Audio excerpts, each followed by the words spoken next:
Hello, good afternoon, and welcome back to session 3 of Cloud First Summit 2021, organised by Digit. I'm Mark Stephen. I'm going to be with you this afternoon, basically chairing the situation. For many organisations, the shift to cloud it's been part of a wider transformation when they're moving to a more agile, business-focused IT strategy. So in this final session, we're going to be talking to representatives from 3 organisations who have gone through that process, and they're going to be telling us about what the experience was like, what the goals were, what the outcomes were, what the learnings were from that. Our first speaker is James McLean, who's Chief Information Officer for SSEN Transmission, talking about their particular journey, the road into the cloud. Thank you, Mark, and good afternoon, everyone. I'm very pleased to be here today. I'll just preface my talk that I'm starting my journey into cloud. I have joined Transmission at a very important time for them. Transmission is a price-controlled business that supplies the electricity towers across Scotland and is very aggressively looking at the net zero targets. And to do that, we have been granted by Ofgem a very significant digital transformation budget to make sure that we're ready for the future of not just smart grid technology, but all the new renewables that are coming online. So I'm going to cover where I am today and what is driving me to the cloud as opposed to I've done it. I think for me, I'm in a unique situation with Transmission. Well, the reasons are very clear to me, and the objectives that I'm trying to lay out they're going to be complex, and I'll touch on that because we're a very green site technology-wise. We've got a lot of opportunities to be cloud-only, but also taking a business that is quite immature in its technology and moving it forward. And then I'll touch on what the management decisions, taking my executive team on their journey, and then finally just touch on how we're going to measure and evaluate progress. So firstly, the reasons for cloud. As I mentioned, the transmission business is one of 2 businesses in SSE that are regulated by Ofgem. That means that we are part of the power grid monopolies, and so we have to deliver our services for a fixed price through a fixed period of time. And in April, we just moved into the RIIO-T2 period, and they call it the price control period. So we have to deliver it for a set price.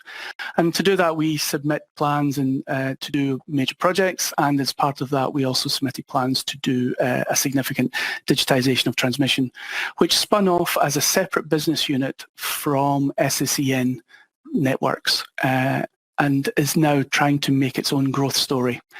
So the digital agenda for Ofgem, they're very keen that the businesses do adapt and modernise, and obviously, although I won't touch on today, there's a major initiative around national infrastructure and cyber controls as well. The transmission business is going through significant growth. This time, April last year, they were about 400 and something members of staff. This year we're at 700, and we expect to be over 1,000 by the end of the T2 period. But we are a very long-term business. We don't just plan for tomorrow. We're literally looking at network planning for 30, 40 years. And so we're already, although we've just entered the T2 period, we have to start thinking about how we're going to perform when the T3 period starts in 26, with major initiatives coming forward, ScotWind, etc. Also, the way we deliver our capital projects, there's a lot of third-party companies and contractors, and that's not always the big players who might have technology, but this could be very small subcontractors as well who help in the field. So, as I mentioned, we're a greenfield. We actually have a very small legacy digital footprint, very little, apart from the group services. A lot of our IT is quite immature, and that was partly because the transmission business prior to its separation was pretty much a project arm of the larger networks business. But now it's its own separate business, and it actually has to create its own capabilities in a number of the different business areas. To do that, we also recognize we have a lot of data that needs to be integrated. We're exceptionally spreadsheet heavy, but also with the real-time operations from the field, a lot of our analytics and real opportunities to do machine learning and really uptick our ability to be reliable and provide services. the T2 period is a price control period. So the period ends and the money ends. And so therefore, we must scale quickly. Long, slow burn projects aren't part of what we can deliver. That becomes counterproductive to the opportunity we have in T2 to not only create the digital, but also to exploit it at the same time. And actually building a digital team virtually from nil. When I took on this role in November, I had 2 IT people assigned to my organization and some other people who transferred over from the business. So my team was extremely small, which is an advantage, but also a disadvantage, as you can imagine. And also we're introducing a new IT operating model to deliver value.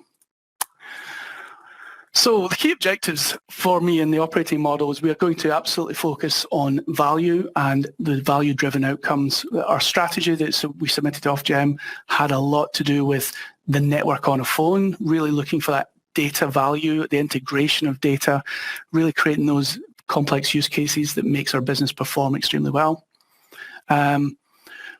We need to think about how we deploy in this time period. So one of the strategies I'm considering is we need to look at what's our minimum viable product, our MVP.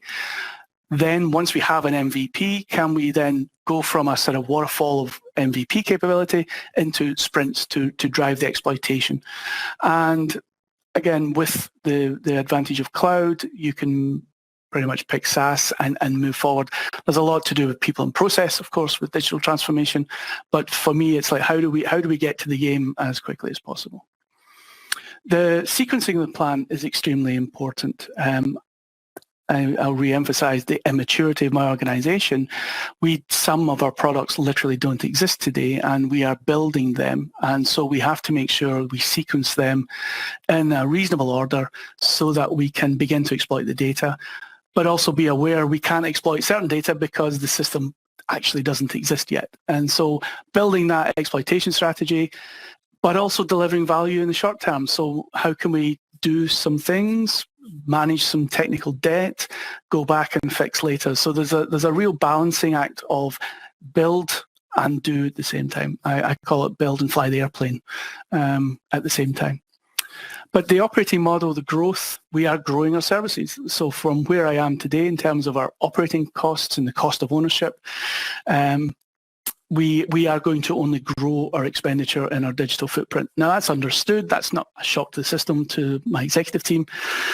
But it's something I have to absolutely bear in mind is how do I go from this low position and grow and be cost effective and making sure we make really strong fiscal decisions as well as technical decisions. And also balancing SaaS is a fast track to a capability, but in the long term is that value adding, is it actually price competitive to maybe running the stack in our own cloud instance? And as I said, a small team and looking at what's the staffing strategy for that as well. So staffing, skill set prioritization. I am literally hiring this year. I'm having to go out and hire in some leadership roles. And that's where my prioritization starts, is making sure I have the right leadership team around me that is A, savvy, and B, focused on making sure we understand the program of work in front of us and making sure that we have the right mindset to deliver what is a significant piece of work. Underneath that is how do I then build the organization? And I've basically taken the approach is I don't know what my capability is yet. I don't know what the footprint looks like. I don't know what the services look like. So as I build, I'm going to have to be a little bit organic. But for me, I'm focusing on what are differentiating roles and services. That to me is where we will move the needle in the long term. Where's the transactional roles? Can I buy them? Can I not buy them because I have a SaaS and the SaaS is taking care of upgrades and such like? And really making sure that I focus on what are the roles that A, understand our business and B, are most effective to exploit the technology capabilities. So traditional documentation around differentiating services is where I'm citing this organization and will grow organically in that place. Now, added to that, obviously I have to deliver these projects. So we do have a number of project managers in the mix. But in the long term, I don't always see them as a differentiating service for what you're trying to do as a business. But most importantly, at this stage, given my immaturity of capability and people, the strategic partners, I really want to make sure that we have long-term partners who understand the strategy, understand what we're trying to solve, but also understand this business. I've come from a commercial oil and gas background into a regulated price control business, and it takes some learning to understand what you have to do, the regulatory obligations, the report backs. And so making sure we have partners who don't just see this as just a commercial play. It has a whole set of constraints you have to manage as well. And so for me, we have some of those bundles of capability now, focused on data, focused on some of the enterprise plays, but also looking beyond that into even smaller boutique companies, as I call them, really niche, who can do something, whether it's in a machine learning play or even it's something around maybe a CRM capability that we want to exploit, or our internet web presence. And at the same time, looking at, do I need permanent people or do I need call-off hours versus standing headcount? Again, being price savvy as we move forward. So these are the sort of the set to, now I have to think about the management considerations and how we as a business, this is the Gartner classic slide for your changing responsibilities in a cloud deployment. I would actually start with saying that I'm probably more on the right. I'm SaaS first is kind of the opening position because we're so immature and we don't have the systems. And so I'm starting with, is everything SaaS? Or, okay, now let's move to the left a little bit. Okay, I think I need a PaaS. What does that look like? I'm not sure what I need in IaaS, and I'm not sure what I need in hosting. So for me, I'm actually starting in the principle high right and moving left. And what is the control I want to take back? As I've said, differentiating services versus transactional roles that just need to happen, be it through third parties or outsourced partners as well. So for me, this is really commingled with the cultural and technical is absolutely essential. How do we culturally think about delivering services? Not technically, but culturally. We need to understand our business. We need to understand the costs and the cost effect when we make technical choices. And then how do we align an organization that fits to that model? I don't think it's a one-size-fits-all. Yeah, I'm sure that we'll have several of the points on this diagram, but I set the bar high, hoping to be cloud first in everything we do. So again, fiscal models. As I mentioned previously, the transmission business was very much a capital-intensive project organization. And as you know, when you move to cloud, a lot of your fiscal model shifts from capital investment to more operational OPEX expenditure. Obviously, when you begin to deploy, you might have some capital funding for people to do the change work, but at the end of the day, you're running services and subscriptions to services. Now, for me, when I think about my business, our OPEX cost will go up. That's a known. The business understands that. And overall, in the scheme of where does that sit as a portion of transmission expenditure, it's not enormous. But again, you've got to be careful of your runaway costs. The other piece is culturally making sure that my finance director and all the rest of the executive team, we are moving away from a capital-intensive approach to doing business. Now, the payoffs there are time to market and rapid deployment, etc. But it does create that requirement to be cautious and tell the story of this financial model. So as I look at my operating model and we start moving from waterfall to sprint, I've got to start thinking about how I explain benefits cases, getting the finance director to be on board with how the control drops down into the sprint cycles. So we're not giving away our ability to be fiscally aware, and benefits cases are understood as well. So for me, particularly in this space, I think there's a strong engagement with my finance teams to actually walk them through the change of cloud, but also waterfall and agile methodologies, because it fundamentally changes their known world of traditional waterfall deployments. So this slide is about as apple pie and motherhood and apple pie as you can get. I'm not going to go over the points. The reason I put it in here was to make sure that I wanted to cover the fact that my executive team have to go on their digital journey. And that journey starts at an extremely low point. That's not a criticism. It's, again, a fact of my life where the executive team and this business has a very immature business of technology and capabilities. So when I look at this, I have to walk them through a lot of these concepts and make them understand what they might mean, and not in a technical sense. So I could talk about elastic computing to this audience all day long, but what I want to talk to them about is cost variability and how we can manage our cost variability when we decide services can be switched off if we don't need them on a 24/7 basis.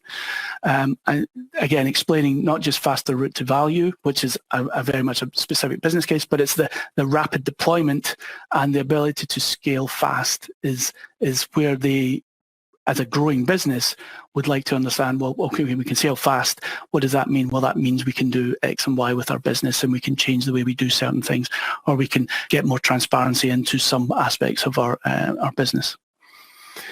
So that to me is an extremely important part of this journey, is taking them through that. So as part of the Ofgem submission, we have a very large digital strategy that was published and is available on our website as part of the Ofgem requirements to be transparent. And we're going through an effort right now to take the entire program of work over the next 5 years, put that more into a digital strategy play that allows the executive team to understand the investments, what they're getting out of it. And hopefully we'll be playing that back to them in the next 4 or 5 weeks, so that they understand it's not technology, it's capabilities, it's value, it's outcomes, but they need to understand and be bought into the digital strategy that we're trying to deploy. So the pitfalls, changing skills. Again, I'm fortunate in some senses that I don't have a large in-place digital organization at this point, because some of those skills would not be required in a future state.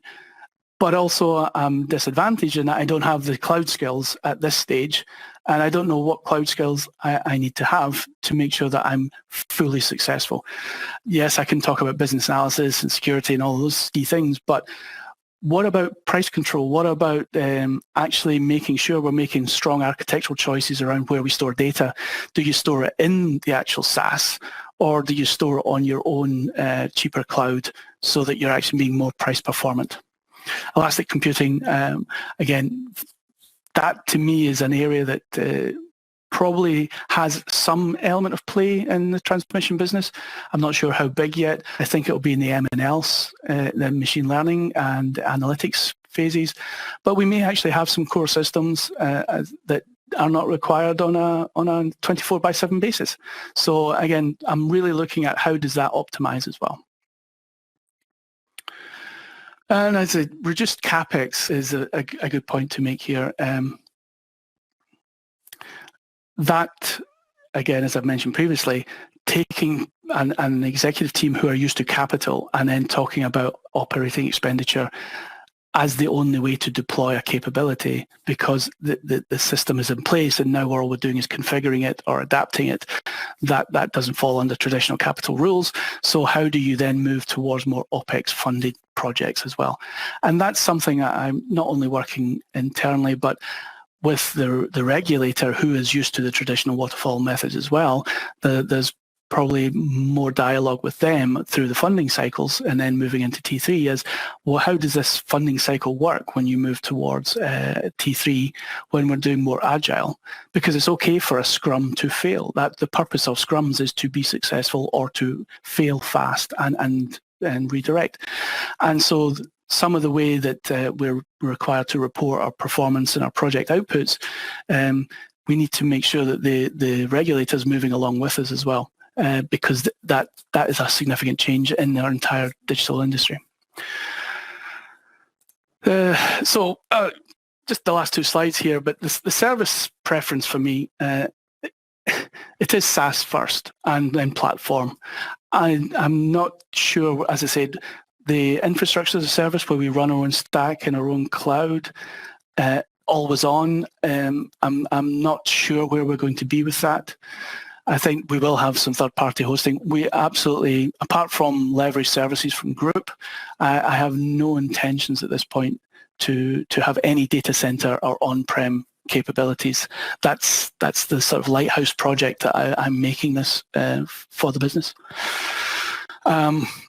So the contracts, that's an important piece of this, because we might start with SaaS with a vendor and running it because we've scaled up, we've got it running, we've configured it. But in the long term, it could be that we say, actually, this is here forevermore. It might be cheaper to take that capability in-house and have the right staffing, but in-house in the sense of on our own cloud and running it there, so that we're not always spending our time and effort focusing on how do we get the best out of a SaaS platform that we're not always in control of. Now, a colleague of mine uses the phrase being a savvy buyer, and I think that's another element to this, is when you have SaaS, you need to make sure you've got the internal knowledge to make sure you're buying well as well. PaaS, I absolutely convinced, are a data integration platform. We're going to have a lot of that as well. And finally, this is our current landscape today based on a capability map. The blue signifies where we currently have cloud services.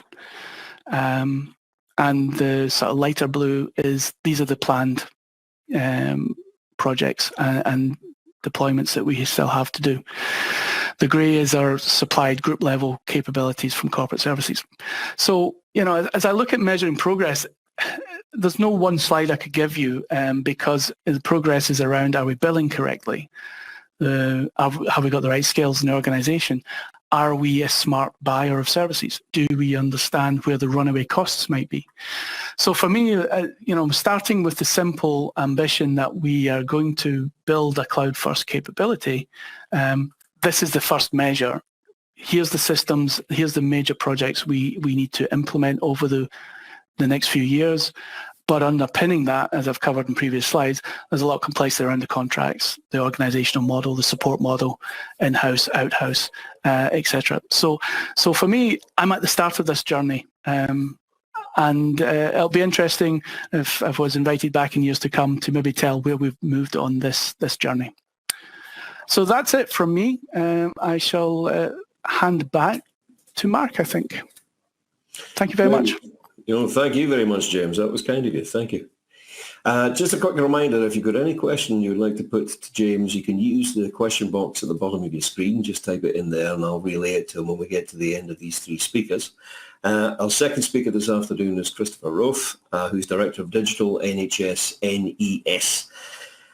Looking at NHS Scotland's COVID-19 cloud-based response. So, over to you. Hello, good afternoon, everyone. And it's a great pleasure to be here, although in the circumstances, anything to do with COVID-19 is not a pleasure. Unsurprisingly, I have been, as a person working within the National Health Service in Scotland, entirely caught up in and immersed in the Scottish Government COVID-19 response. And it is true to say that one of the very few good things that can come out of a global pandemic, in my view, is the way in which cloud services implemented into Scotland's NHS will, I believe, accelerate health outcomes for the people of Scotland in the future. I think that what's happened, and I will tell the story now, has, I think, evidenced that cloud technology is the way forward if you want to bring about rapid change into complex systems. So I would also say at this point that I'm going to sort of tell a story.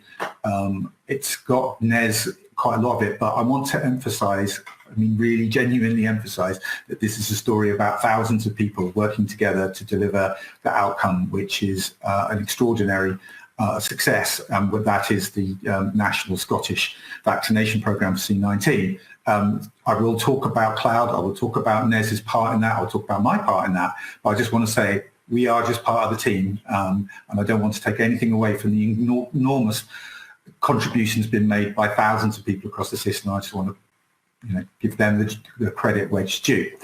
Why were Nez involved at all in the C19 vaccination program? Well, back in 2014, Nez went on what was then known as digital transformation. There was a recognition that the technology within the organisation, which is a relatively small organisation, 1,200 people, 5 offices across Scotland, was not providing the sort of flexibility that allowed the organisation to bring about change, as I've mentioned before, change in a rapid way. So a digital transformation seemed the order of the day, and it's now, well, that was 2014, so sort of 7 years ago.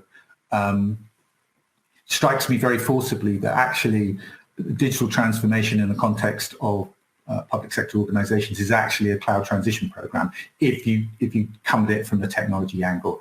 This is a conference about cloud technology, so I'm going to do that.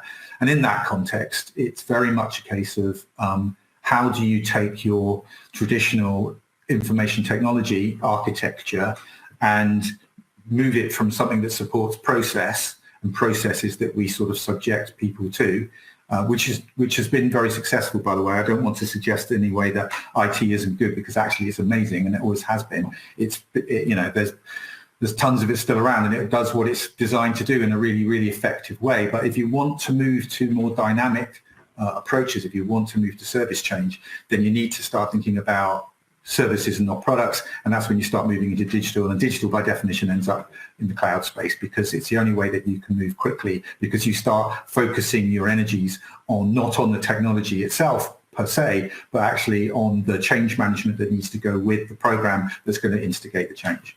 So Nez started that journey in 2014, and as a result of that, we followed a very, what I would say, government digital service straight down the line, sort of no messing about pathway, which basically, we use agile methodologies to design the products and services that we want with the people who are going to consume them, and we're going to use public cloud to deliver it off, and by definition that leads you to a platform. The platform we built is called Turas. It has all the standard stuff you'd expect from a digital platform. It's got single-only processes where you log in, it identifies who you are, you get your security and your role-based access applied. Then you hit the application level layer, where are all the different services and products you want to consume off that platform. And those are independent, process-driven, outcome function-based applications that kind of do stuff, get data and manipulate it. And then underneath that, you have a data layer under which, you've got hold data once, and you use it multiple times. So that was the kind of model that we've gone down. We had proven technology. We had some experiences you can see from the slide. Nice cloud in the background because it was all on public cloud. And that's what we had in place.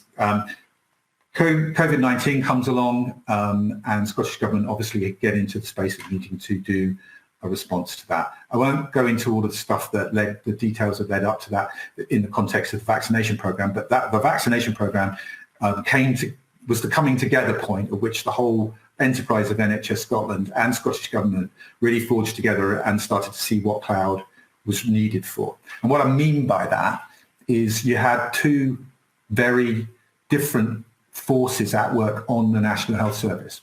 First of all, you had Scottish Government itself with special powers, appropriate special powers formed by Parliament, which made it a directive. It needed to be able to direct NHS Scotland in a way that it does not normally.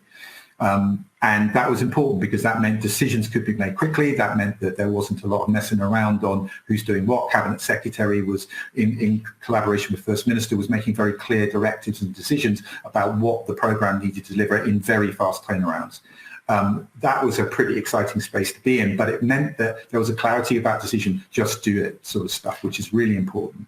The other thing about it, which is fundamentally different, is that it's a national program that has to be delivered outside of the physical confines of the normal public sector NHS space.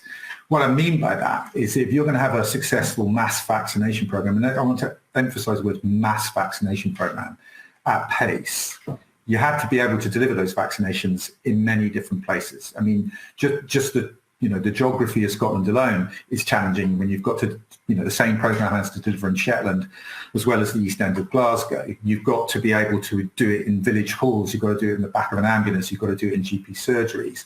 There was almost nowhere that was off limits. Football grounds, all the different places where that vaccination programme has manifested itself. These were places where the vaccination software to support that vaccination program had to be operational. And not only did that have to be operational, but it also had to be operational at speed into multiple different legal entities.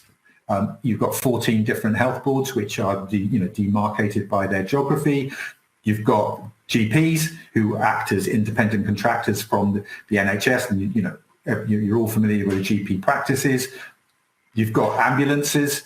You've got mobile units. So all of these things are also managed and governed in separate legal entities, all of whom had to work with a national program, all of whom had to understand that they had to be able to identify who needs vaccinating where and at pace, because as you're all aware, in order to be able to do any of this, to make the vaccination program successful, it had to be done as fast as possible in order to sort of defeat this terrible pathogen. So you put all that together, directive environment, a national need for delivery in almost any physical space and that speed, you put all that together and you get a situation where the only way you're going to achieve that is to deploy public cloud technology in this space. So as I've previously mentioned, TURAS platform already existed. We already had that in place, and and that had a whole bunch of particularly authentication processes behind it so that we knew who was logging in and where. But also we had some very well developed and very well worked through human interface software. We'd already worked through what works. This comes back to the point about agile. We've been working with clinicians, what works, what doesn't work, how to move quickly, how you can interface fast and move quickly in order to have software that is effective. Because one of the incredibly important things that we needed to do was to focus on the successful vaccination of the individual, as opposed to what is normal for health, which is the idea about having to ensure that we are capturing information and data about the individual's health condition and how that operates, which supports the majority of the systems that are in place in NHS Scotland, which are about data about the individual, their health condition, their specific speciality, and what's happening to them in that particular space. With this program, it was very much no. We need to move very quickly to put individuals into a place where we can vaccinate them and capture data about the vaccination, which again is an interesting way in which it changed. Now, the key thing here is that, the reason I'm sitting here talking to you about it is that because we have the TURAS platform, because we already have the UI, we were asked to develop the vaccination management tool. Now, that is the piece of software that when you went to have your vaccinations, whether it was the tablet or the phone or the laptop or whatever device, and because obviously by definition all of this works on whatever device it is used by that particular individual when they log in, that software that was used to capture the data is what I'm talking about now. It was built on Microsoft Azure. It's built on the Microsoft stack, and it's run on the TURAS platform that we've had running since 2016. Now, the key element there is that it meant that not only did you only need an internet connection to be able to run the application, but it also meant that we could deploy that very fast too, because we were not having to physically deploy into health board systems or GP systems. And bearing in mind there's some in the region of, I think it's over 1,098 GP surgeries, I think there are in Scotland in the context of the vaccination programme. Not only did we not have to implement the software into that technical environment, but as I said, it also meant that we could deliver it to anywhere where there was an internet connection, up to and including data connection. So you could, in theory, do this on the top of a mountain as long as you've got the right data connection. And that was absolutely fundamental.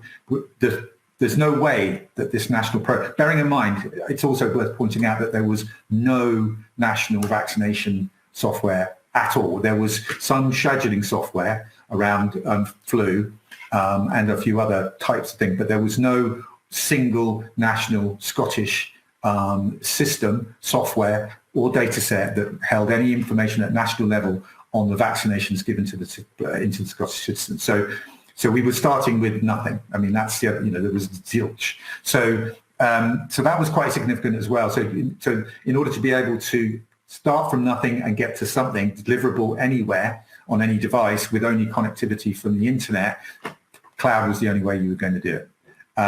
So that was actually, a fairly exciting journey. That process started in October, and the first pilot was started. The pilot started with flu. We weren't quite ready for C19 in November, but I believe the first C19 vaccination was recorded in the second week in December on using this cloud delivered software. It's the vaccination management tool that you can see on the screen there. That's a relatively early version of it. We have been doing constant updates. I'm not sure. We don't really do version numbers. We're doing sort of basically every other day. We're doing amendments and updates. It's a very greenfield, very evergreen. That's what I'm trying to say. Evergreen application that we change all the time to take account of the very complex and changing dynamic around the delivery of the program into the population. It would be naive of me and remiss to not make reference to the fact that it's a very complex and political environment as well, both with the small p but also with the large p. But that moves on to the next bit I would say, which is not only is the application that captures the data in the cloud, the data set that it is now creating is also now in the cloud. That's on an AWS cloud. The vaccination management tool is in Azure. The National Clinical Data Store, as it's called, that's running on AWS. There's a reason for that, which is all to do with the digital health and care strategy, which I won't go into here, but just suffice to say, so we've got two clouds running and they're connected together, which allows the data to move from the point of vaccination into the point of, if you like, surveillance and management. It provides information about all vaccination events and everybody in it. It also manages who's going to be vaccinated when, in as much as we identify the individuals in the particular cohorts, which we then, and here's the other really exciting bit, and that information, who's in a cohort, then gets provided to National Services Scotland, who are running the ServiceNow cloud. And in the ServiceNow cloud, so we've now got not one, not two, but three clouds running in a cycle, that they run the national vaccination scheduling service out of ServiceNow. So the letters that you get and the notifications for your first and second vaccinations, they all come out of that ServiceNow cloud. And that ServiceNow cloud is also supporting the call centers. So when people call in, that information is put through into the ServiceNow cloud, which in turn then cycles back into the vaccination management tool and updates the clinic lists in order to ensure that we have the right expectation, because as some of you may well know, you get a notification for a vaccination. It's not a good time for you. You ring up, you change it. That change needs to be passed through to the vaccination. So we have this cycle of information. So that it starts now with the scheduling in ServiceNow cloud, moves into the Azure-based TOURS vaccination management cloud. That's where the data is captured around the event as it occurs. That event data is then passed into the National Clinical Data Store, which acts as the management of the vaccination program data set. It's the overarching one. I checked yesterday morning. That data set is now running at 5.7 million records. That is from a standing start. So that's 6 months worth of data that we put in. And that is now there. There is, actually I should have clicked to the next slide. It's a particularly unexciting slide. It belies the complexity of the system. It's considerably more complex than that. Again, you probably can't see it particularly well. But the point of this is that it identifies the fact that there are three particular component parts to this particular national system, all running on public cloud. I think the last thing I'd like to say is to say about what it means for the future. That's a slide about the screenshot. I won't bother you with that. I think the key element to all of this has been that we in the National Health Service now recognise the power of cloud in the context of, as I say, being able to develop systems quickly that can bring about significant change at national level and deliver it and implement it fast. I mean, that's the lesson that has been learned. As well as, by the way, the use of the Office 365 cloud-based services. Basically, NHS Scotland moved to that pretty much, overnight. And again, that has been extremely powerful. Microsoft Teams, there was an enormous and very fast delivery of Microsoft Teams into the whole of NHS Scotland that went really well. And again, I can't tell you the differences that made. I spend all day working on Teams. So that's been massively significant as well. And again, that has demonstrated to the service the power of the cloud in the context of being able to do things differently. I don't think anybody's particularly impressed by or finds the technology particularly interesting, but that's the point. The whole point is that we don't really want to be talking about the technology. We want to be talking about service change. And I think the key element, this slide that I've just put up presents, is that it brings together the whole concept of what you can do when your data is removed into a different space, because you start breaking the relationship between where you do something to what you do, and that's critical. And in order for us to be able to do that, we have to be able to link information, and we have to link information through the Community Health Index, which is your Scottish NHS number, your CHI as we call it in the system. And it's a beautiful thing because CHI is the link. The CHI is the thing that holds it together. And in a cloud technology sense, you have this big identity management index in the middle of our architecture. And through that, we'll now be able to deploy what is now pretty standard cloud architectures, APIs into different systems and different functional sets in a way that we've never been able to before. This is definitely an aspiration in the digital health and care strategy, but I think it's been very difficult against incredible pressures in the NHS to bring about quick and fundamental change in the way that NHS boards are able to change their architecture. But I think what's happened here is that the demonstration of the vaccination program and its success through the deployment of public cloud, as I say, not one but three, all working together, has proved that basically this technology can do what it says it can do, it can deliver what it says it can deliver, and it is actually the future. We are not going to be changing everything overnight. There's no question that the continuity systems that run the NHS in Scotland are excellent. They're doing what they need to do. They are fit for purpose and all of that. But I do think that the challenges of what we're calling in the NHS remobilisation, which is trying to get the NHS back to what you would call business as normal outside of a pandemic emergency response mode, gives us opportunities to think about service redesign. And when you start moving into service redesign, you're starting to think about efficiencies and effectiveness. Then the lessons learned from the deployment of public cloud come to the fore, and I believe will help drive the changes that we need in terms of the thinking necessary in order to be able to deploy these technologies to bring about faster. Now, I say all of that because you'll be unsurprised to hear, and the reason I'm on this conference is because I'm a big advocate of cloud technology. I think it's the way forward. But at the same time, I also realise that all of this is actually about change management and not about the technology. It's all about the service being ready to be able to be changed, to be supported. We need to upskill our staff. We need to, well, actually maybe not upskill, we need to change skill our staff. So we need to give staff confidence in the using of these technologies, and we need to get them to understand that they're using cloud much more in their lives than they actually realise already, just as private citizens. And I think with that, I'll wrap up. I think that's me done. I hope that was interesting. Christopher, it was absolutely fascinating. We'll leave Christopher's microphone up just temporarily, please, for a second, because I'm sure a lot of people watching this, like me, will have been massively impressed by just how efficient and how clever the entire vaccination programme was. And this comment is coming from Paul Haler from ILF Scotland. It says, not a question, but just to say what a brilliant and fantastic achievement from the vaccination management team. Well done to everyone involved. Thank you very much, Christopher. My pleasure. Like I said, I'll pass that on to everybody that I've been working with, because, like I said from the beginning, it's just been a team effort across the board. It has been very challenging. There've been a lot of late nights, but it is appreciated. Those thanks are appreciated, and I will pass them on. No, and I'm sure they're shared by everyone watching this. It's just been outstanding. Thank you very much for that. Right, our final speaker this afternoon is Dr. Wendy Ng, who's the Cloud Security Architect Lead for OneWeb. Again, she's exploring DevSecOps transformation and the lessons learnt therefrom. So Wendy, over to you.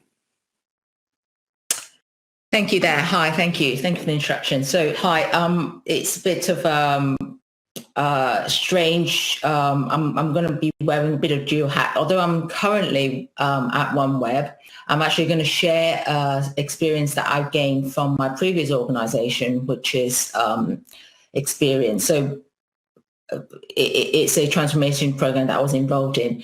But just so that, as a brief introduction to my sort of current organization. So OneWeb is a satellite communication company that with a goal, and our goal is effectively to provide high-speed internet access for apologies, I'm just struggling slightly with the slides. Okay, there we go. The ultimate goal is to provide high-speed,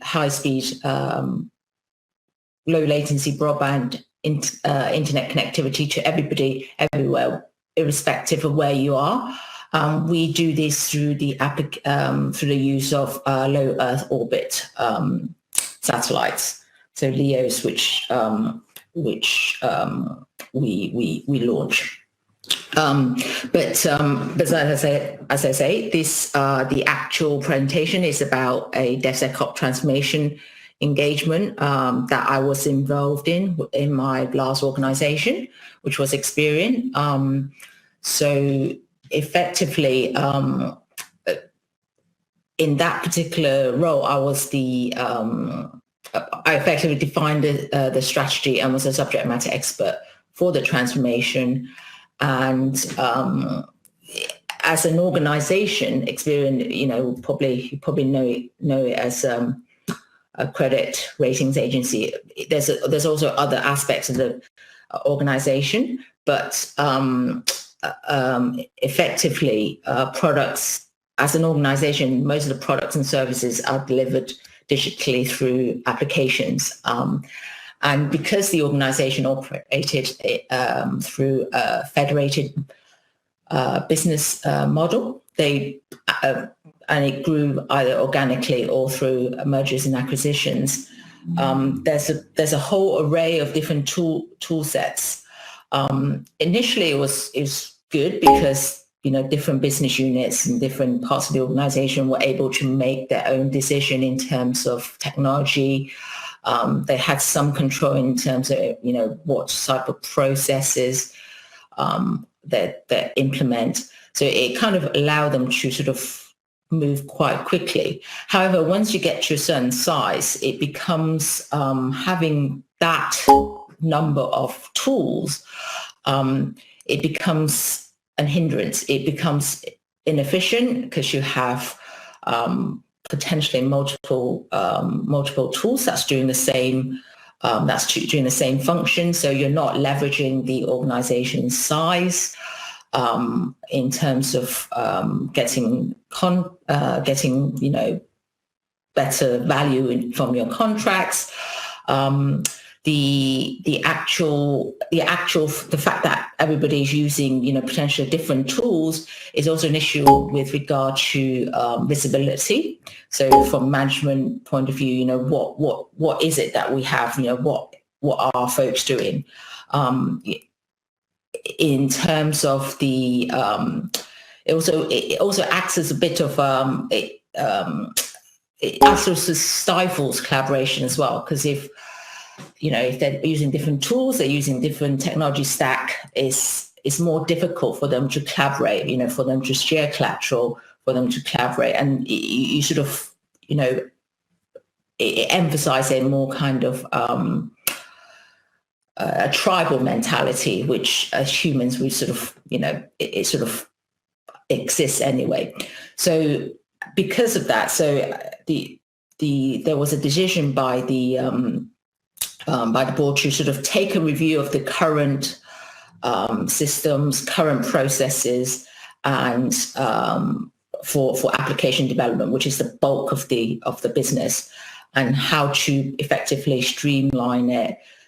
Identify issues where we already know certain issues. For example, visibility. For example, having being an inhibitor for collaboration if you have different tools, having different teams basically just forming their own band were not using that intellectual capital, or the organization was not using that intellectual capital together. So the board approved and decided to push on with sort of an investment. We had an investment case submitted and approved, and we started off as a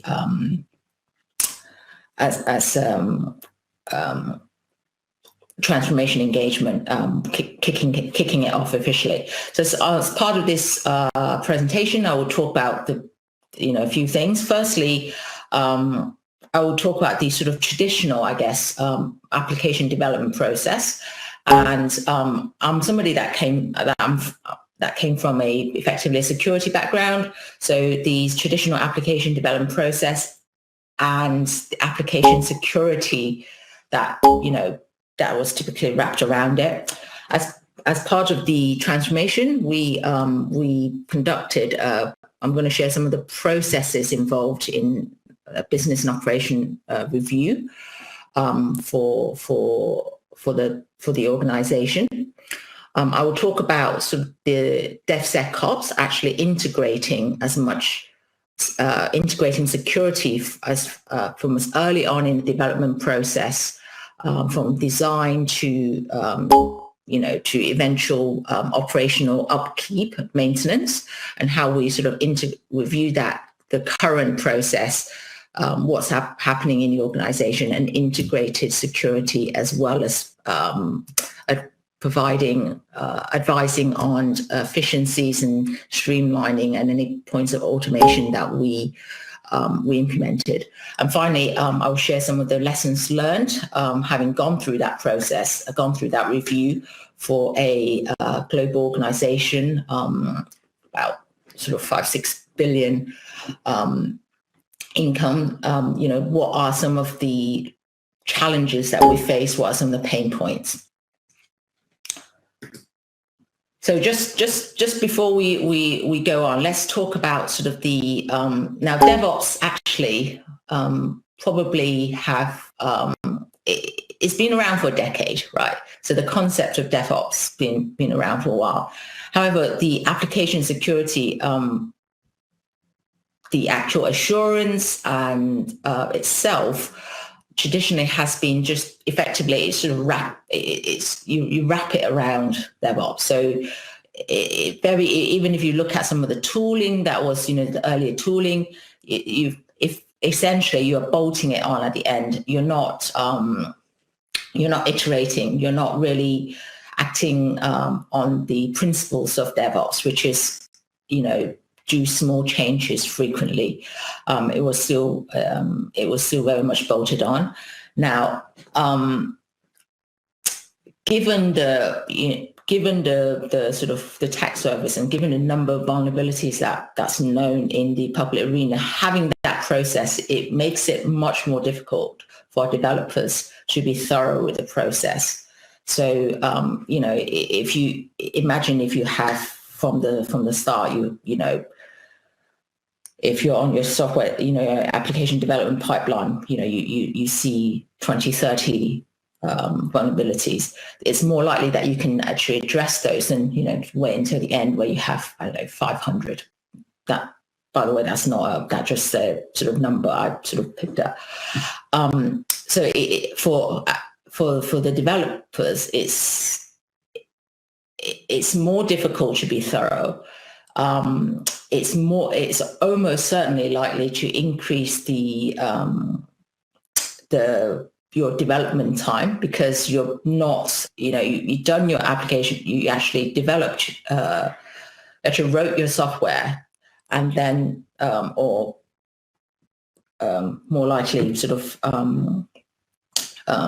used a various sort of number of open source libraries, produce an application, and then you are looking at the security aspects of it at the end. So it's that whatever that time is, you sort of add a bit, you have to add a bit more. So although, with planning, the expectation is it's not going to, overrun us so much, in practice, that is effectively what's happened. So we looked at the sort of current process across different business units within the organization, and we did a 360 review of the current process and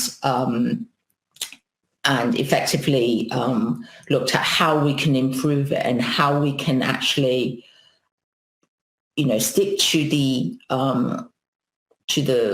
principle of Devops, even from a security point of view, which hasn't been necessarily as iterative as we would like. So as part of the actual review process, we did this actually because the organization is global, and because we have to have because we have development teams throughout the four corners of the earth, or experienced it. We decided, this was pre-COVID actually, we decided to leverage collaboration tools, as much as possible, so we can actually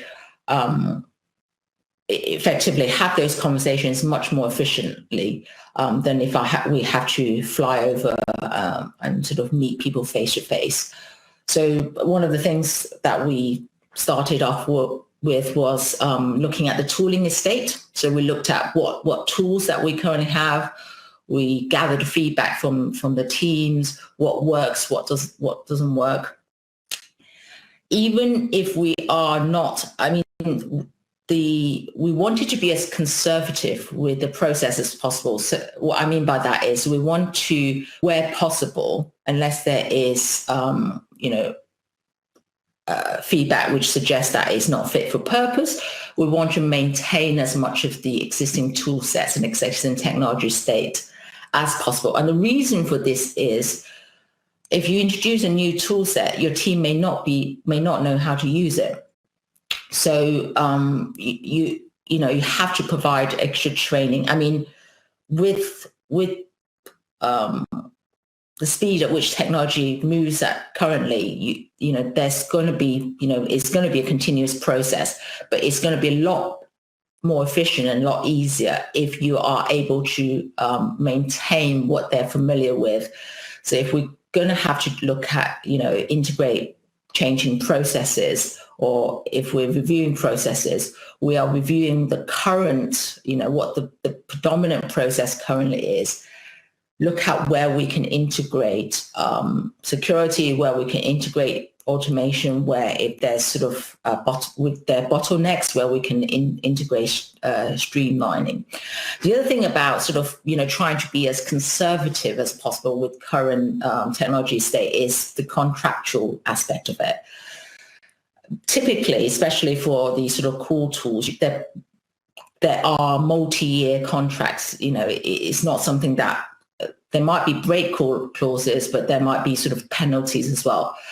So it's going to be potentially, there's going to be a big financial hit for the organization if we sort of all of a sudden decide to sort of, change a bunch of tools just because it's the sort of flavor of the month. So we make sure that we made an effort to not, where possible, to maintain the current estate. Of course, that is within view of, whether the tool set, the business and technology environment is constantly changing. So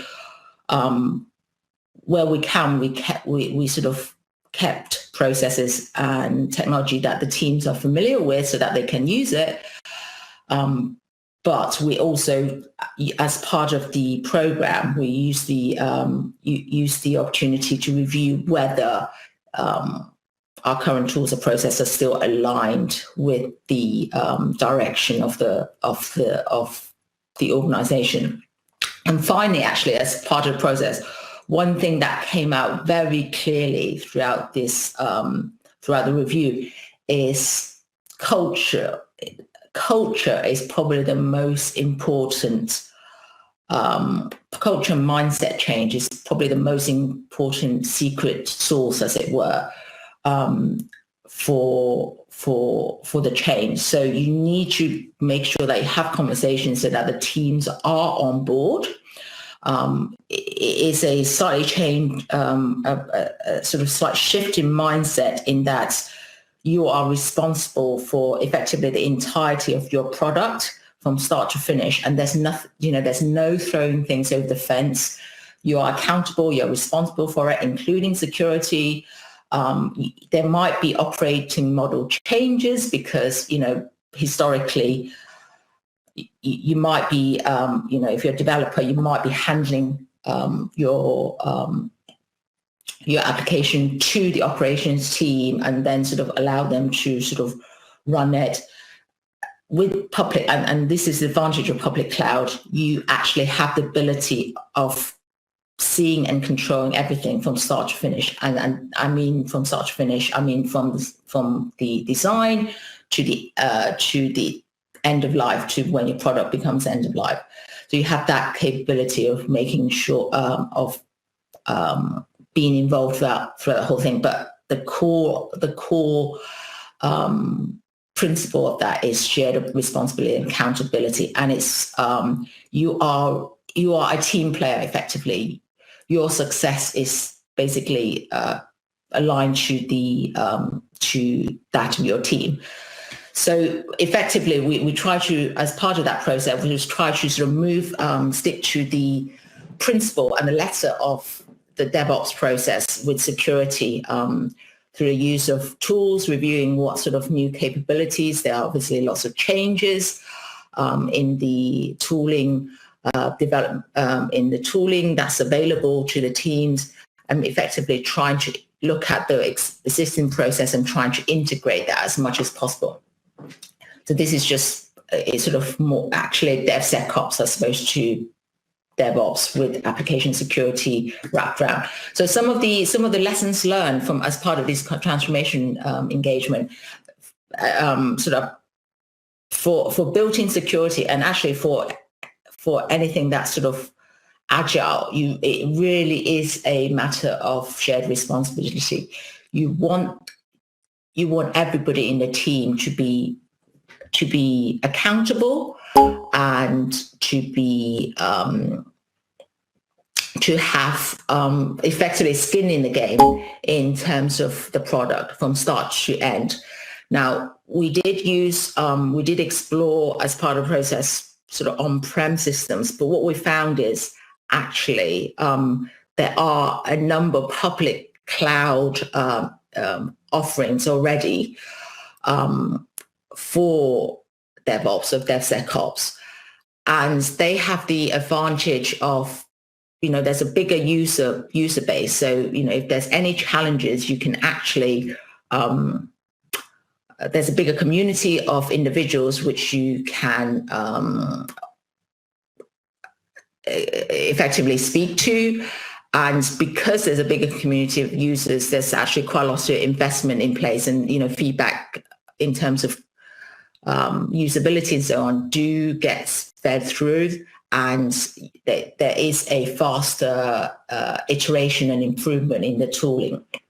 One of the things that we did find as a challenge for part of the process is for a global organization, we're talking about tens of different, having locations in tens of different countries and dozens of nationalities, is how to be able to communicate with the team so that they actually, you actually get buy-in from them. And for that, I think one of the things that we found was use simple language. Make sure that you sense check, you are not taking things for granted, and having allies on the ground for you. In terms of, the sort of main, I guess the main thing that we found, and possibly one of the most difficult thing that we sort of found with regard to transformation, is the cultural change. Is sort of changing that mindset to get everybody to collaborate, to get everybody to, I think we deal with a lot of perfectionists, and they kind of want to, wherever they put down, they kind of go, we want it to be perfect. And it's sort of getting them into that kind of almost experimental mindset where, just put something on, just start with something and then iterate and improve it, and have that kind of shared responsibility from the whole team. One of the, I guess one of the lessons learned is, and just to follow on from the two previous speakers, is cloud is fantastically flexible. It's great for agility, and it's great for, there's lots of inbuilt visibility. I mean, from both the vendors and from the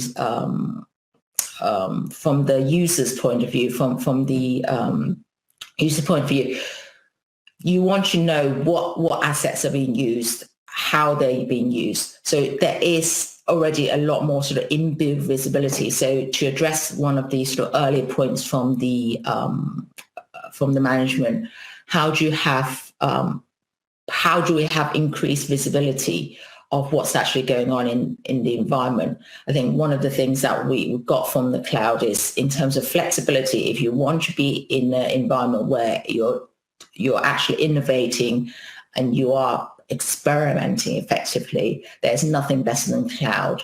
I mean, there's, just to follow on from sort of James's comment in his presentation, I think at some point, if you have very stable environments, if you have that's just effectively operational, you may think about, in terms of the cost and efficiency, whether public cloud is necessarily the right point of call. But from a transformation point of view, and from for a position whereby you are effectively making a lot of changes to your code, and actually trying to innovate new solutions, there's in terms of usability, flexibility, cloud is second to none. So I think that's some of the lessons learned from the transformation engagement. So that was a bit of a flying visit. I want to say thank you for your time, and feel free to sort of reach out to me on social media or email me if you have any questions, if you're trying to undergo that journey. Wendy, they're going to be reaching out to you faster than that, because we've got some questions for you just now. Okay. Bring back James and Christopher at the same time, please. There we go. Right. This is something that all three of you raised in different ways, but I'm going to stick it to you first, Wendy.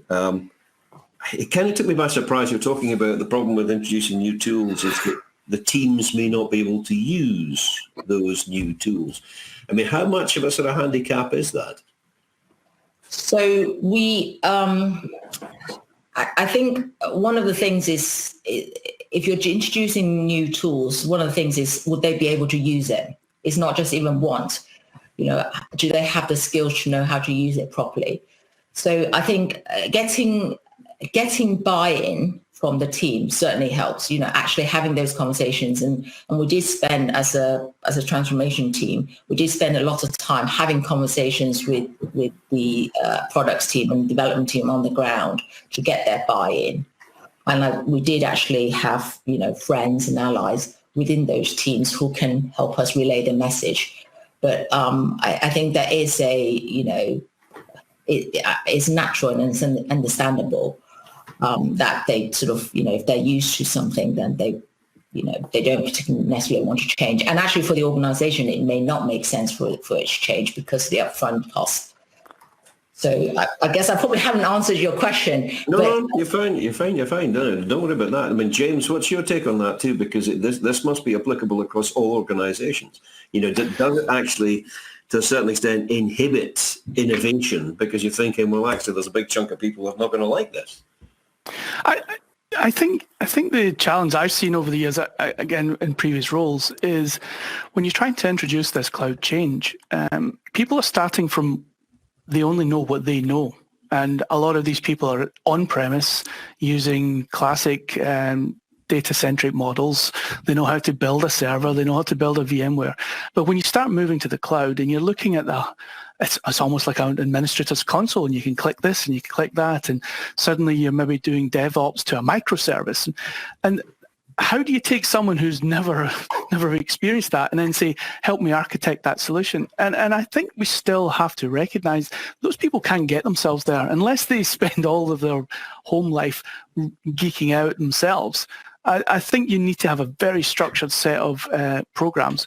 And not everybody wants to make that leap. I've had conversations with infrastructure people in the past who went, I like my servers, I don't want to learn this cloud. And so again, you start looking at your long-term development plans. And so for me, it's not just train. I think it's a very proactive campaign. Otherwise, you're not getting the best out of your talent because your talent doesn't know what it can do with the tools you're about to land on their plate. Yeah, but on the other hand, Christopher, I mean, as you said yourself, I mean, the cloud is a superb mechanism for producing rapid change in complex systems. It will be worth a while learning. Yeah, I think that's the point. There are challenges if you just say to somebody, right, you're going to go and do something completely different now. You do run into resistance. I don't think there's any question about that. So different approaches. I started with the view that to identify the similar. Okay, so cloud is a Schrodinger's cat. Okay, it's the same thing and it's completely the different thing. Right. So in one way, it's still just computers in rooms delivering software that does stuff. All right, it's still the same. Right. It's very, very different because it's nowhere near to you, and the background stuff, the architecture is looked after by somebody else. So it's the same thing. And when you're taking people on the journeys, I was emphasizing the bits that are the same. Okay, it's still the same. I mean, it's just been referenced by James. You've got to build a server. Okay, how do you build a server using the cloud? You press a button, as opposed to hours and hours of sitting in a room somewhere, putting disks in and out, etc., etc. So you emphasize the way that it's similar to at the beginning. And then when you've reached a sort of critical mass of comfort and understanding, that's when you start going, right, now I'm going to do the stuff that you've never been able to do before that's really amazing. And the other thing I would say, because I'm conscious I could ramble on for hours about this, we are a training and development group as well. Embedding is a really good way of doing it, taking people and embedding them into teams that are already in the practitioner space. I'm working with some of the territorial boards at the moment to do exactly that, to bring individuals from the territorial boards and embed them into the teams. We have conversations going on HS Grampian, Grace Glasgow and Clyde, who are keen to move into the space. Bring your people, embed them for 2 or 3 months into a practicing cloud team where individuals can actually sort of, it becomes a lived experience as opposed to a training exercise. And I think that's a way of accelerating the process. When you're trying to pull together, Wendy, umpteen different teams, though, you said it yourself, that it's essentially become quite tribal, and culture trumps everything. How do you get people to change their culture? So it depends on the type of culture we're talking about. I think, there will be people that we're not able to, bring with us. I think there are people who just doesn't wish to change. However, I think you can demonstrate, the similarities, and you can demonstrate the efficiencies. This is how it, and that's fantastic. With public cloud, you can get those metrics easily, right? Yeah. Look, this is what you're doing right now. This is what you can achieve, and actually show them that. There are, in terms of bringing people at experience, and I sort of shared it in sort of conferences previously. So I think one of the things is we sort of encourage, if there's any resistance, there's sort of gentle encouragement. So, with a carrot, if this is the enterprise tool set, if you use this, there's this community of practitioners, there's this assets, and, there's this support. We're not going to push you towards that if, they're serving active clients, right? They're bringing in, they're the business. However, hopefully, like literally, gingerly, I think actually trying to force them strongman style doesn't work very well. It's what we found. Yeah. Question here from Bruce Harrison, aimed at James initially, saying you talked about being highly regulated. How do you take your board and regulators on the journey around good governance and oversight of the cloud providers? That's an interesting question. I think, first of all, internally, the board, Obviously, my span of accountability is to make sure that we're doing that through our own risk assessments, vendor engagements. So you can lead your board through, this is how we do our assessment of the potential vendors. You know, the simple ones are the Microsofts and AWSs is, you know, everyone's using them. So how do you position the board to understand that's not what you're trying to worry about? You're trying to worry about is, have you got the container configured? Have you got the security and the access and the principles? Have you got your firewall? So for me, it becomes more of it's a risk assurance conversation as opposed to an assurance that these are the right places. Because it's such a mature space now. If you were going to a new fledgling company because they've got the only product in the world, I think, you know, you'd be probably talking about code agreements in case of failure, just trying to make sure you're building in all of that capacity. Again, I'm new to the regulation business, and so I wouldn't dream to understand what the regulator might expect of me. But I know that they're keen to have these active conversations about this change in the digital directions away from classic capital build, 5 years later ask for more capital and move more into this consumption-based models. I'm very keen to be part of that dialogue, and I think for me, just starting that conversation in cloud as well as in agile and moving away from waterfall. I couldn't comment on where the regulator would be at this point because I think we're still in those sort of conceptual conversations with them. Yeah. You said yourself, Christopher, that, you know, and I find this incredible, there was no pre-existing software in Scotland, you know, in terms of running out vaccines and things like that, so, which makes the achievement even more remarkable to my mind. Were it not for, you know, the loaded gun of COVID-19 pointing at our heads, how long do you reckon that would have taken to do in the normal run of things? Well, technology-wise, the same amount of time. You know, it's the conditions for change which were interesting. It was the driver. So that the Scottish government, as representation of the people, needed to respond to a global pandemic. Vaccines become available. The population expect their government to provide them with that vaccine. Against that backdrop, anything was possible. You know, we could, all of the normal stakeholder management, negotiation, ownership, all the stuff that prevents fast delivery of national programs into a complex multi-legal entity environment, which is the NHS in Scotland is. There's 14 separate legal entities providing frontline services. There are 22 actual entities in NHS Scotland, and then they've got the GPs on top of that. I mean, just being able to get them all to agree what to do in what order is normally quite complicated because, and for good reason. I mean, I'm not saying it's wrong, though. I'm just saying that it has complexity to it. This sort of just trumped all of that. So yeah, the conditions and the drivers are what's key here.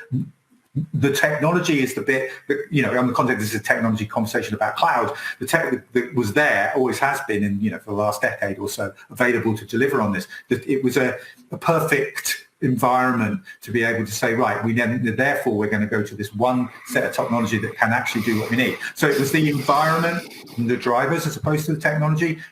And that's actually, in many ways, the perfect model for what should happen, whether it's a public sector organisation or a private sector organisation.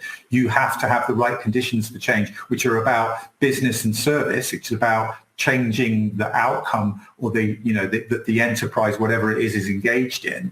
And then deploying the technology to deliver that outcome and not let's just go to cloud for the sake of it, because I wouldn't advocate going to cloud for the sake of it. You go to cloud because you've got the necessary change environment around it with the right drivers and the right mindsets.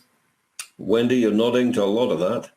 I am, yes. So I think having that sort of executive, order, as it were, to say, look, we have to do this. We try to be sort of very, we try to sort of do the kind of the thing that everybody is happy about. But actually, as part of the process, you realize everybody's only going to be happy about it if you select their kind of favorite tool and their favorite process. So in the end, you do have to be a bit kind of autocratic almost in a bit and go, right, this is it. This is what we're doing. This is how we're going about it. And absolutely, if you still have the mentality of, throwing things over the fence, at a certain stage, having, you're not going to get as much as the kind of advantage from public clouds as you would if you have a whole process and mindset change as well. You are highly unusual in that you can speak equally well on software viruses and biological viruses. So, I mean, just generally speaking, when it comes to the adoption of cloud, I mean, what are the big handicaps? I mean, what stops people going down that route? I don't want to sort of pretend I have experience of, other things, but for DevSecOps, for that kind of transformation, it very much is the sort of tribal and organization structure. You really have to change that for it to work. If you still have different departments, it's not gonna work really at all. If you still have, we're not going to talk to this department and we're only operations, then it really defeats a bit of the purpose of the of DevSecOps. And it's also a sort of mindset and mentality change, right? It's basically saying, look, okay, I understand you're comfortable with this, but have a go, try this experiment. It doesn't matter, try it. If it doesn't work, it's fine. You don't have to be perfect, and you're going to be fine. You're not going to be blamed if you try something in good faith with good reason and it hadn't worked out. So I think it's a cultural mindset and organization change as well for it to really work. It's an interesting position to be in, though, James, isn't it? Because I mean, if you effectively are facing a skills shortage, or a group of people who really don't want to change to they're skilled in one thing, but they don't want to change to what you want them to be skilled in, you'd really be as well going for folk who've got no previous experience at all. Yes. I'll be controversial for a second, and as an old management saying that says, if you can't change the people, change the people. But that to me is a statement around management failure, because you have to change your people. I would kind of couch it in, I think there is organizational barriers for sure. I think Wendy's absolutely correct. I think there's still a literacy barrier, and that's, I think, maybe that's cultural, but to me, I've been in numerous conversations over the years where people talk about, we'll just build this infrastructure in the cloud. Well, that's just co-location. That's not cloud services. But people think, we're now in the cloud. And so for me, I still think you're really still in the education phase. A lot of people think they know about cloud. I've seen some of my team over the years come out, and I'm now AWS, and I can click a box and I'm now backing up in a data center in Germany, for example, and magic's happened. But that's not cloud services. That's not orchestrating. That's not understanding your risks to expense. And for me, there's a lot around skills that we just don't have. It's a fiscal thing you're running at this point. It's no longer just a bunch of servers and let's plead the case for capital every 5 years. Every day you're running expenditure, and every day you have to understand what can influence that expenditure, whether you want to take it up, take it down, have a strategic play, as Wendy said earlier, around, actually now I want to bring it in-house rather than the SaaS. So it's a living, breathing thing. And that's a different skill set that we don't train coming through university around the fiscal awareness of managing subscription services. And if you look at the entire landscape of IT, everybody wants our subscription from a Photoshop all the way up to Microsoft and AWS saying, we'll take your entire data center for a bill. We're not training people to do that. We're not teaching them at the university levels yet. Okay. And if I may jump in there, sorry, I think it is a very much a, sort of multi skill sort of future, as it were, sort of going public cloud. You do have to know different aspects of operating systems. You have to know the finances. So it is kind of, it is an education thing. The other thing about sort of trying to get people from the market is the chances are lots of people are trying to do the same thing. So it's trying to sort of get people from the market is the competition is immense. So you really do have to sort of think of ways in which you can just like bring your team along. Sorry, I'm being, I'm taking it a bit tongue-in-cheek, but it's just trying to find people with a skill set at the time you need them when everyone's trying to do the same kind of thing is very difficult. I thought occurred to me as Wendy was speaking earlier, but we talk about agile coaches, but we never talk about cloud coaches.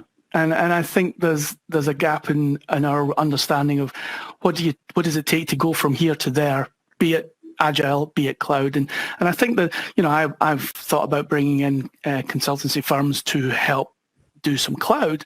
Now, as I build my team, I would like to hire straight in cloud knowledgeable people, but if I can't, then it would be really interesting if you can start looking for cloud coach capability, because I think I don't see that advertised as and maybe a gap in the market, and I should go and do that startup. Only a matter of time, I'm sure, James. Only a matter of time. Christopher, you said yourself that you found yourself in a situation whereby that there was a vaccine. There was the Scottish Government needed to get the vaccine out to the people. There was an expectation for the people that they would get the vaccine, and at that stage, anything was possible. Effectively, you could argue you were slightly on a war footing at that time. Peace is just about to be declared. Do you expect to go back to the sort of slightly slower, plodding, more frustrating approach to life? Well, okay. Yes, I do. I probably slightly push back on the pejorative language there. While accepting, I understand the question and why you said it. Yes, I think I can already feel it doing, because actually, there is due diligence and there is accountability and there is risk management, because we are talking about health here and care, by the way, because we're all, the care sector is now, that's one thing that's very definitely changed, is the interaction between health and our care, social care community, and how that's going to work. But I mean, and these things, we talk about regulation as well, massive amounts of regulation around all of this. So yes, I do think we will not be able to maintain that velocity that 2020 was running at. There's just no question. Well, actually, and into the 2021 as well, that we can't.